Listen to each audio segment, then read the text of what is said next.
এই বাচ্চাটা নিয়ে আমি বেঁচে থাকতে চাই।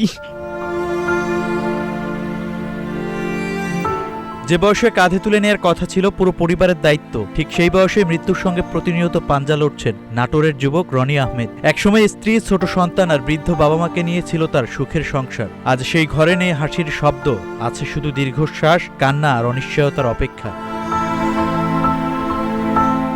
5 বছর আগেও জীবনটা ছিল স্বাভাবিক। একটি বাস কোম্পানিতে সুপারভাইজার হিসেবে কাজ করতেন রনি। দায়িত্বশীল এই মানুষটি ডিউটি না থাকলেও অলস বসে থাকতেন না। সংসারের বাড়তি খরচ মেটাতে অন্যের জমিতে দিনমজুরের কাজও করতেন তিনি। একদিন রসুন তোলার কাজ করতে গিয়ে হঠাৎ হাত জুড়ে দেখা দেয় অদ্ভুত চুলকানি। এরপর সেই চুলকানি ছড়িয়ে পড়ে পেটে, তারপর ধীরে ধীরে পুরো শরীরে। শুরু হয় অসহনীয় যন্ত্রণা। রাজশাহী থেকে ঢাকা, এক হাসপাতাল থেকে আরেক হাসপাতালে ছোটাছুটি। শেষ পর্যন্ত চিকিৎসকরা জানান শরীরে বাসা বেঁধেছে স্কিন ক্যান্সার।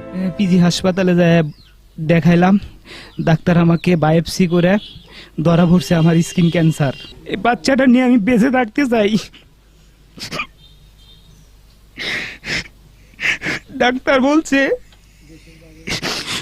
অনেক টাকা লাগবে, প্রায় 14-15 লাখ টাকা লাগবে।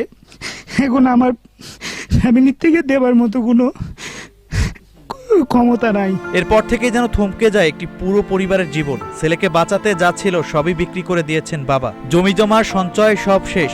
আত্মীয় স্বজনের সহায়তা নিয়ে ইতিমধ্যে চিকিৎসায় ব্যয় হয়েছে প্রায় 14 থেকে 15 লাখ টাকা। এখন সম্বল বলতে আছে মাত্র 4% বসত ভিটা আর 2টি টিনের ঘর। ক্যান্সার, তাই জন্য হলো বাবার সাথে ফুটবল খেলতে পারি না, স্কুল মুড়ে। বাবা সুস্থ থাকার আগে আমার সাথে ফুটবল খেলতো আর স্কুলে নিয়ে যেত। ভালোভাবে বাইরেও বাড়াতে পারে না। অনেক টাকা পয়সা ফুরাই গেছে, 14-15 লক্ষ টাকা ফুরাছে। এই পর্যন্ত সব বন্ধু বান্ধবরা নিজে যা ছিল সম্পূর্ণ ফুরায়। এখন আর কিছুই না। এখন তুই বিদেশে নিয়ে যেতে বলিচ্ছে, বিদেশে কিভাবে নিয়ে যাবো বাবা, টাকা পয়সা নাই। চিকিৎসকরা জানিয়েছেন উন্নত চিকিৎসার জন্য রনিকে বিদেশে নেওয়া প্রয়োজন, যার জন্য দরকার আরো 14 থেকে 15 লাখ টাকা। গ্রামবাসীরা সাধ্যমতো পাশে দাঁড়ালেও এই বিশাল অঙ্কের টাকা জোগাড় করা তাদের পক্ষে অসম্ভব। দেশে অসুস্থ হয়ে টাকা তো ভালো টাকা লাগিচ্ছে, এখন গরিব মানুষ কিছু নাই, এখন অনেক টাকা অর্থের দরকার। এখন আপনারা কেউ কিছু দিয়ে সাহায্য করতেন, তাহলে দেশের বাইরে যা চিকিৎসা করতো সে একটু সুস্থ হতো। ডাক্তার বলেছে 15-16 লাখ টাকা লাগবে। আপনারা যে যা পারেন রনিকে দিয়ে সাহায্য সহযোগিতা করুক এবং আমাদের দেশের প্রধানমন্ত্রী তারেক রহমান ওকে যেভাবেই হোক একটু সহযোগিতা করুক।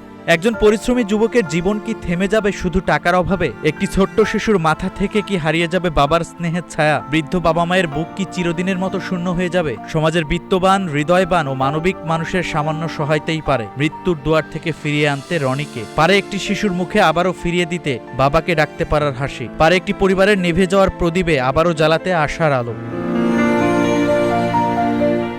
রফিকুল ইসলাম, নান্টুর তথ্যচিত্রে Shahin Alam, green TV digital.